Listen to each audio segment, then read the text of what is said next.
BC రిజర్వేషన్ల పెంపును రద్దు చేయాలని కోరుతూ వేసిన పిటిషన్లను కొట్టివేయాలని హైకోర్టులో ఇంప్లీడ్ పిటిషన్లు దాఖలయ్యాయి. బీసీ రిజర్వేషన్ల పెంపునకు అనుకూలంగా తెలంగాణ హైకోర్టులో కాంగ్రెస్ సీనియర్ నేత విహెచ్ అలాగే R Krishnaiah, retired IAS Chiranjeevulu implead పిటిషన్లు దాఖలు చేశారు.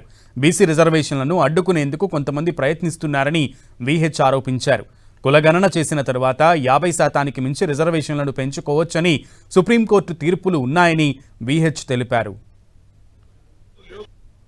వద్దనలే కానీ మీకు అనుకూలంగా ఉన్నట్టు నరేంద్ర మోడీ చేసుకుంటుడు. కానీ మాది వచ్చినప్పుడే మాకు ఇక్కడ అవకాశం, గవర్నర్ గారు ఏమో కోల్డ్ స్టోరేజ్ చేస్తారు, ప్రెసిడెంట్ గారు ఏమో అపాయింట్మెంట్ ఇయ్యరు.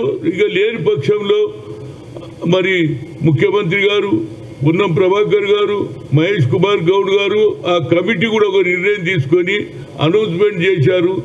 అదేవిధంగా ఎన్నికల షెడ్యూల్ కూడా స్టేట్ ఎలక్షన్ కమిటీ అనౌన్స్ చేసింది. ఈ సమయంలో మరి కోర్టుకు పోవడం ఏంది నాకు అర్థం కాదు.